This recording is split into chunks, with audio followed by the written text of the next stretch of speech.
You are watching 4 p.m. Bulletin. हुकूमत तरफां महांगाई सटल अवाम ते वरी बिजली किराइण जी तैयारी। नेपरा बिजली 70 रुपया 90 पैसा फी यूनिट महांगी करण जी मंजूरी ॾेई छॾी। CPPA जी दरख़्वास्त ते अवामी ॿुधणियुनि बाद फ़ैसिलो जारी। नेपरा इख़्तियारनि जो चवणु आहे त बिजली जे अघनि में वाध मई महीने जे फ्यूल एडजस्टमेंट जे मद में कई वई आहे। वधायल अघ के इलेक्ट्रिक ऐं लाइफ लाइन वारनि वाहपेदारनि खां सवाइ सभिनी ते लागू थींदा। CPPA 70 रुपया 96 पैसा फी यूनिट बिजली महांगी करण जी दरख़्वास्त ॾिनी हुई।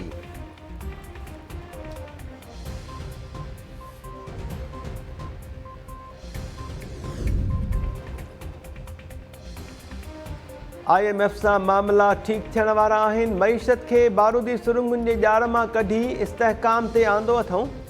नाणे जे वफ़ाक़ी वज़ीर मिफ्ताह इस्माइल चयो आहे त आलमी सतह ते तेल ऐं गैस जा अघ घटिजी विया आहिनि। आलमी सतह ते पेट्रोल जो अघु 130 मां घटिजी $100 फ़ी बैरल थी वियो आहे। पाकिस्तान हुकूमत गैस, LNG, कोयलो ऐं फर्निस ऑयल ॿाहिरां घुराए रही आहे। कराची में सुभाणे या परीहं 1100 मेगावाट जो नओं प्लांट शुरू थी वेंदो।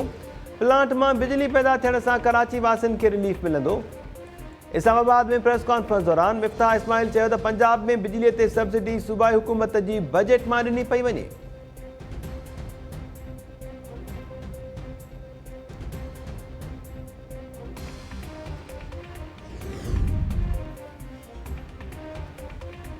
क़ौमी सोलर एनर्जी पॉलिसीअ जो निफ़ाज़ गॾियल मुफ़ादनि वारी काउंसिल जी मंज़ूरीअ सां मशरूत। वज़ीर आज़म शहबाज शरीफ़ जी सदारत में एनर्जी टास्क फोर्स जे इजलास दौरान सोलर एनर्जी पॉलिसीअ जो ऐलान 1 अगस्त ते करण जो फ़ैसिलो।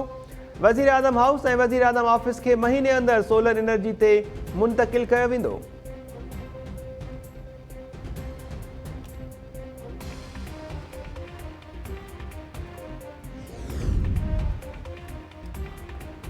पंजाब में 100 यूनिट इस्तेमाल कंदड़ शहरनि खे मुफ़्त बिजली ॾियण वारो प्रोग्राम मुअत्तल।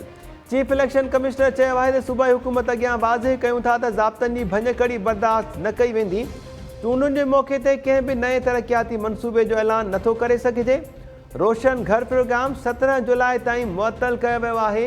ज़मीनी चूंडुनि खां पोइ भली प्रोग्राम शुरू कयो वञे।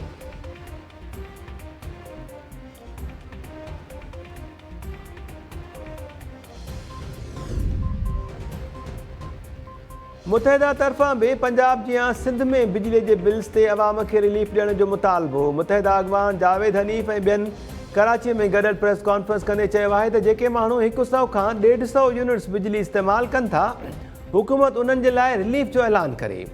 वफ़ाक़ी सरकार खे अपील आहे त के इलेक्ट्रिक जी हिक हटी ख़तमु कई वञे।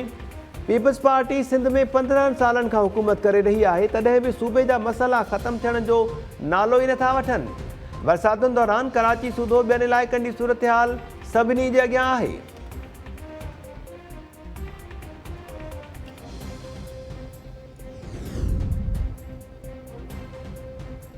जमपीर में खान अंदरि पौरतनि जे फौत थियण वारे वाक़े जो नोटिस। वॾे वज़ीर मुराद अली शाह तरफ़ां सिंध में समूरनि माइंस जी सेफ्टी ऑडिट कराइण जी हिदायत।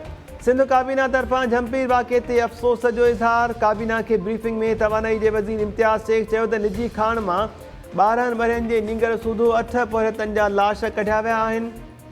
वॾे वज़ीर चयो त खाण में ॿार मज़दूरी करे रहियो हो त इहो चाइल्ड लेबर जो मामिलो आहे। इन इशू ते सख़्त कार्रवाई कई वेंदी। खाणनि में ॿारनि खां पोरियो कराइण वारे मामले जी रिपोर्ट तलब। पोती पौरतनि जे पोयरनि खे